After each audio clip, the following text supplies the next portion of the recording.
warahmatullahi wabarakatuh, dan salam sejahtera untuk semua sahabat Aisyah dimanapun dan kapanpun mendengarkan acara ini. Kembali berjumpa dengan saya, Trihastuti Nurrohimah, untuk berbincang-bincang tentang kelahiran prematur. Indonesia menduduki posisi kelima di dunia terkait dengan kelahiran prematur. Dan kelahiran prematur ini juga bisa dicegah sebenarnya.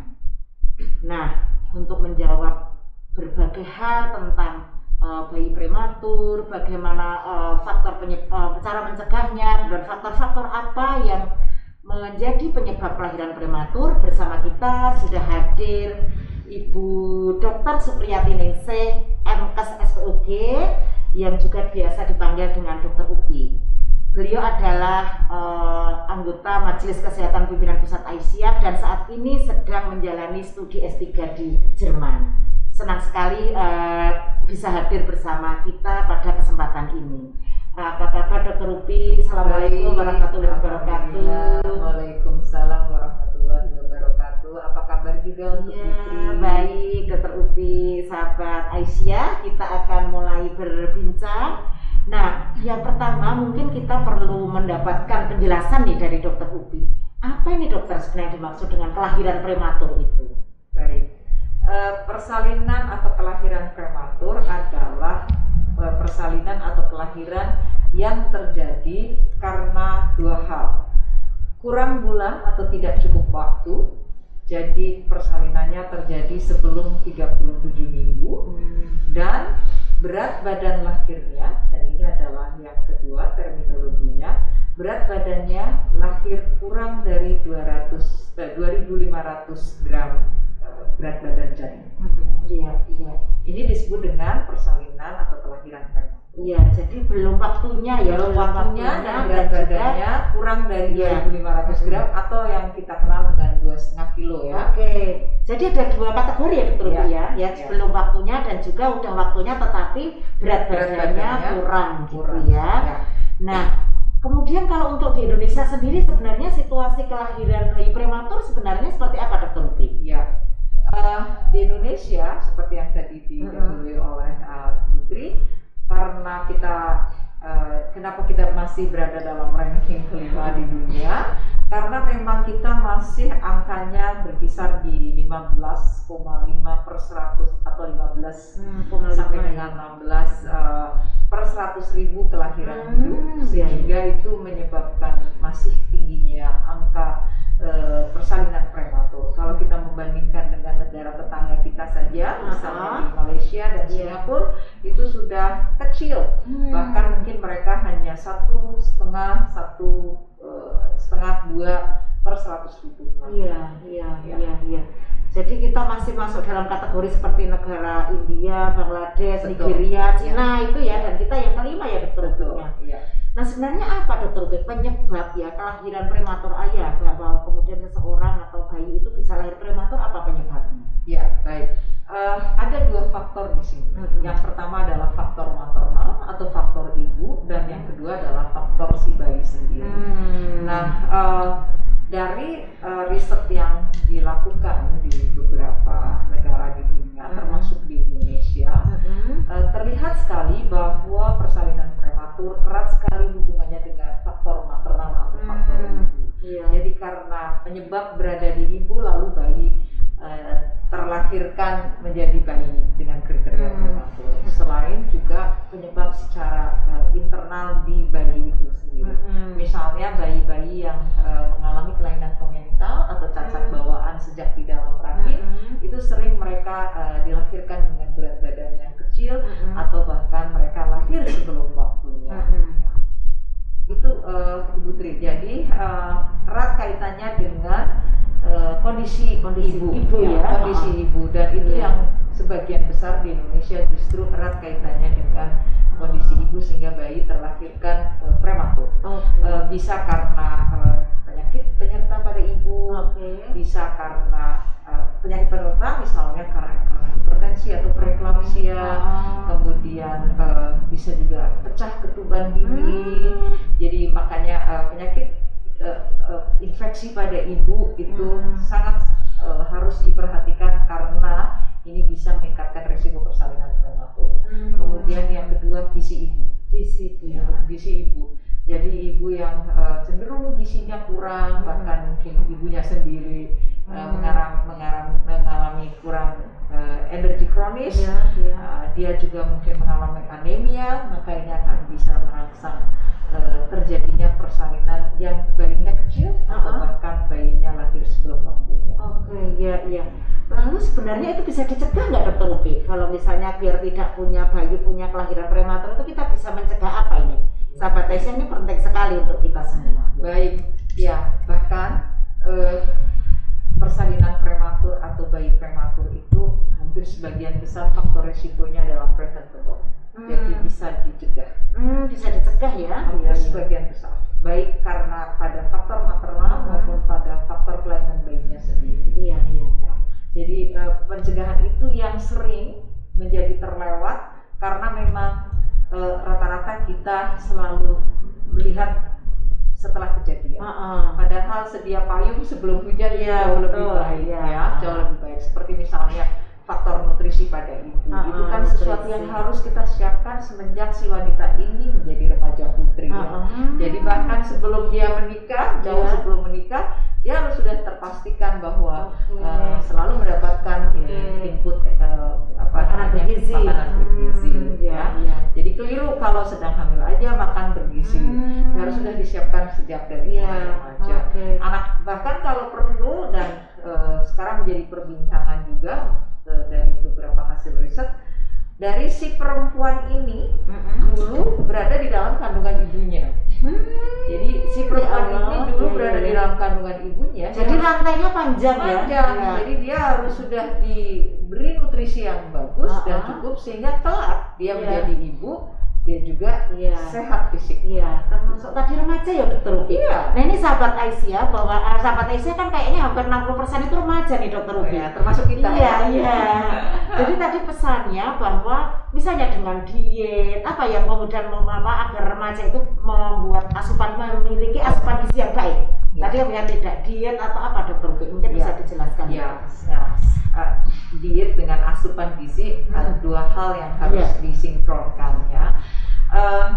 Pertama adalah tentang asupan gizi. Jelas pada saat kita memasuki masa remaja, kebutuhan kita terhadap kalori dan makanan bergizi harus menjadi hal yang sangat diperhatikan.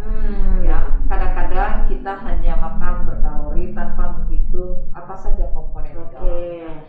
Nah, makanan yang baik tentu cukup protein, cukup karbohidrat, cukup vitamin, cukup mineral dan itu tidak bisa instan hanya sekian hari, sekian minggu lalu sudah menjadi orang yang sehat. Itu adalah sesuatu yang harus continuous setiap hari disediakan dan dikonsumsi. Kemudian bagaimana dengan diet? Remaja putri sekarang ini selalu berpikir bahwa penampilan itu nomor satu. Itu benar, betul. Bahkan mungkin yang sudah tua-tua pun juga harus begitu. Tetapi ingat bahwa untuk mendapatkan penampilan yang baik, artinya sehat secara fisik, secara jasmani, secara rohani, asupannya itu bukan dengan cara diet ketat yang kemudian semua ditinggalkan. Tidak makan karbo sama sekali kan ada. Tidak mau makan sama sekali protein. Pokoknya semua protein ditinggal. Karena menganut aliran ini dan aliran ini. Yang menurut saya itu sama sekali tidak. Jadi diet dengan gizi seimbang itulah yang justru akan menyebabkan kita sehat. Kalau menghitung, sebetulnya prinsip dalam diet ingat adalah menghitung kalori. Jadi yang harus kita kendalikan adalah asupan. Sementara semua kebutuhannya harus dipenuhi. Jadi karbo tetap harus dikonsumsi, protein juga harus dikonsumsi. Jangan keliru kemudian sama sekali tidak mau karbo atau sama sekali tidak mau lemak, lalu kemudian tidak mau protein, lalu kemudian sel-sel tubuh kita akan mengalami kerusakan. Nah, ingat bahwa sel-sel tubuh itu memerlukan kalori dan asupan yang seimbang. Di mana itu semua akan memelihara kualitas. Iya, iya. Sehingga kalau kita menjadi kekurangan, maka kualitas sel menurun, terjadi kematian sel dini, maka justru itu akan berakibat tidak sehat. Baik, ya. Jadi ini yang remaja ya. Kemudian kalau untuk ibu hamilnya sendiri, Dokter Upi, jadi gimana cara mencegah agar tidak melahirkan nanti bayi prematur ya, atau ya silakan ya. Jadi memang tadi saya sudah katakan ya, bayi prematur sangat erat dengan faktor ibu ya. Salah satunya adalah yang terjadi kalau di Indonesia karena tingginya persalinan prematur, ya belum waktunya ibu sudah kenceng-kenceng, lalu terjadi pecah ketuban, dan ini penyebab terbesar adalah infeksi. Nah karena itu kepada ibu hamil harus selalu menjaga diri terhadap kejadian infeksi. Infeksi apapun, termasuk yang sekarang sedang terkenal yaitu infeksi COVID-19. Karena infeksi COVID-19 juga ditengarai bisa menyebabkan terjadinya persalinan prematur. Nah, selain juga infeksi yang lain, infeksi penyakit menular seksual, kemudian penyakit demam berdarah, ya, penyakit malaria, itu semuanya bisa menyebabkan terjadinya persalinan prematur. Termasuk infeksi paru-paru, ya, TBC, itu juga bisa menyebabkan terjadinya persalinan prematur. Nah, kemudian yang kedua adalah faktor asupan gizi. Ya. Nah, kita bisa tadi membicarakan tadi bagus ya, Putri menanyakan bagaimana si wanita dari remaja. Maka ketika pola makan itu tidak terbiasa, maka itu akan berbawa hingga dia hamil. Nah, jangan sekali lagi terkesan makan asal makan, makan asal kenyang. Padahal wanita yang sedang hamil memiliki dua tanggung jawab. Dia untuk dirinya dan untuk anaknya. Iya, oke. Nah mungkin ini Dokter Upi ya, seringkali kan faktor dukungan ya, dukungan keluarga, baik itu suami, mertua, ini juga jadi penting ya untuk menghindari atau mencegah terjadinya kelahiran prematur. Gimana ini Dokter Upi? Sangat tepat sekali. Jadi yang namanya seorang perempuan sedang hamil maupun mempersiapkan kehamilannya, dia tidak hanya didukung oleh dirinya sendiri, tetapi dia harus didukung oleh satu paket lingkungan. Ya, saya selalu mengatakan bahwa paket lingkungan itu sama equal, sama sejajarnya untuk memberikan impact kepada si ibu. Kenapa? Karena secara emosional, secara kehidupan sosial, memang wanita ini harus dibantu ya, dalam hal kekuatan mental, psikis dan fisiknya. Peran suami, peran keluarga, peran teman-teman lingkungan dekatnya, ya, bahkan lingkungan kerjanya sangat mendukung. Ya, misalnya begini, perhatian bahwa apakah mungkin dia sudah sarapan atau belum, lalu menanyakan apa yang harus dikonsumsi, lalu memberikan materi-materi dengan gizi, lalu tidak mau merokok karena tahu temannya sedang hamil, lalu kemudian mencegah lingkungan sekitarnya untuk tidak mengkontaminasi lingkungan, itu betul-betul sangat berkontribusi terhadap kemampuan si wanita ini dalam memelihara kesehatan. Kalau misalnya ini dokter, faktor psikologis misalnya stres, itu apakah seorang ibu stres juga akan mempengaruhi juga pada janinnya? Iya. Jadi yang namanya ibu stres itu sangat luar biasa. Tentu tidak terus janinnya ikut stres, tetapi semua pemirsa bahwa stres menjadi faktor pemicu ketidakstabilan, ketidakstabilan emosi, ketidakstabilan hormon, ya, dan ini yang kemudian bisa menyebabkan terjadinya ibu menjadi murung, bad mood, dan bahkan mungkin terjadi kontraksi dulu. Nah, karena itu faktor-faktor ini meskipun tidak bersifat fisik, tetapi menjadi hal yang harus sama pentingnya diupayakan. Sama dengan tadi dukungan keluarga, dukungan suami, sama equalnya dengan upaya ibu itu sendiri. Tetapi juga di dalam pengaruh psikis itu juga sama kuatnya dengan bagaimana pengaruh kegiatan kegiatan fisiknya. Oke.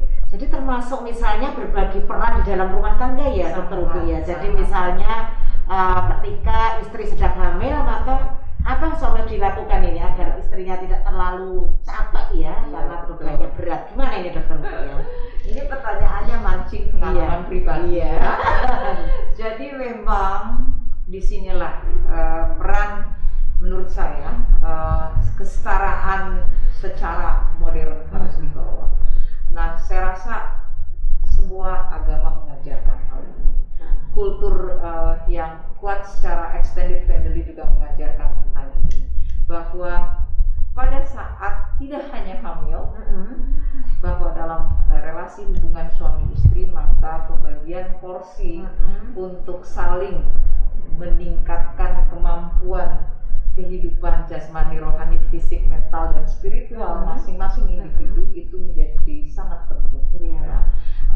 Kita sudah tidak boleh lagi mengatakan bahwa yang ini adalah urusan perempuan, yang ini adalah urusan laki-laki.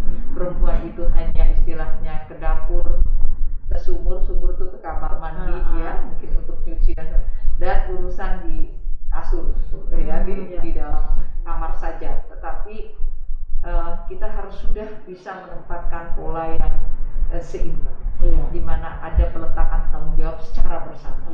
Ya, kalau urusan gizi, urusan sekolah, urusan pemenuhan itu tetap ditanggung bersama. Ya, dan saya rasa kalau dalam konsep Islam sudah jelas. Ingat bahwa laki-laki imam itu imam dalam sholat. Laki-laki imam itu adalah imam dalam menjadi penerang dan pelindung dalam kehidupan rumah tangga, tetapi tidak kemudian dia menjadi penguasa. Ini yang harus kita perbaiki bersama. Dan saya rasa semakin kita mampu menempatkan posisi itu dengan baik, maka kemudian perempuan ini akan menjadi perempuan yang sehat.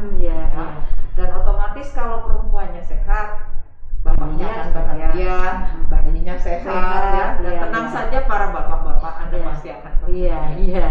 Jadi suami harus membantu ya pekerjaan-pekerjaan istri di dalam rumah tangga agar istri tidak triple burden ya, karena sedang menjalankan peran-peran reproduksinya. Dan mungkin perhatian gizinya ya, suami mungkin harus memberikan perhatian lebih ya, Dokter Ubi terhadap gizi istrinya. Saya sangat ternyuh, Putri, saya sedikit cerita.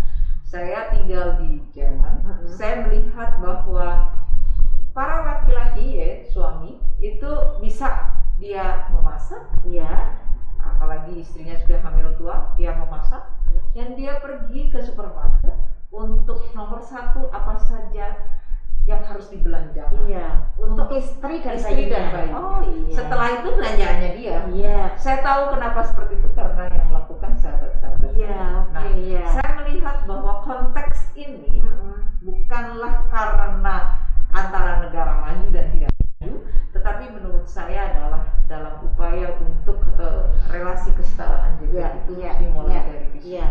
Jadi sahabat Aisyah penting ya kalau nanti para suami berbelanja gitu adalah buat prioritas untuk apa yang sedang diinginkan oleh istri, yang makanan yang paling bergizi untuk istrinya ya. Yang paling bergizi ya, bukan yang paling disenangi. Paling bergizi untuk istrinya. Betul, Nah, Dokter Ubi, ini satu hal tadi Dokter Ubi sudah menyinggung ya terkait dengan bahwa kelahiran prematur itu juga sangat berkaitan dengan situasi pandemi COVID saat ini. Kalau misalnya seorang ibu terpapar COVID-19, mungkin bisa dijelaskan di sini juga pada sahabat Aisyah, Dokter Ubi. Bahwa dari hasil penelitian terhadap wanita hamil terpapar COVID-19 dan wanita hamil tidak terpapar COVID-19, resiko untuk terjadinya janin mati di dalam kandungan, resiko untuk janin mengalami persalinan prematur itu lebih besar 2 kali lipat dibandingkan wanita hamil tanpa COVID-19. Artinya bahwa COVID-19 ini memang menjadi concern yang karena dia dalam segala hal mempengaruhi kehidupan kita semuanya. Karena itu COVID-19 itu bisa menyebabkan persalinan prematur, maka kita harus melakukan upaya-upaya yang maksimal supaya itu tidak meningkatkan beban dan morbiditas pada bayi yang dilahirkan oleh suami. Iya, iya. Ya, luar biasa ya. Jadi memang fenomena tentang bayi prematur itu masih menjadi fenomena yang juga cukup memprihatinkan di Indonesia karena kita masih berada pada 5 besar di dunia seperti itu. Dan tadi Dr. Upi menyampaikan bahwa jumlahnya 15,5 per 100.000 kelahiran. Nah, tetapi sahabat-sahabat Aisyah semua, tadi sudah disampaikan oleh Dr. Upi bahwa kita bisa mencegahnya mulai dari remaja sampai juga ketika seorang perempuan hamil, sehingga bayi-bayi kita tidak lahir prematur. Nah, demikian sahabat Aisyah, kita sudah berbincang dengan Dr. Upi, dokter yang sangat keren. Tadi sudah menjawab pertanyaan-pertanyaan dan kegelisahan juga dari sahabat Aisyah semua terkait dengan kelahiran prematur, termasuk bagaimana kelahiran prematur dalam kondisi COVID-19. Nah, terima kasih. Kita akan akhiri perbincangan kita pada kali ini. Terima kasih sekali lagi pada Dr. Upi yang sudah hadir bersama kita, sahabat Aisyah. Ya, Assalamualaikum warahmatullahi wabarakatuh.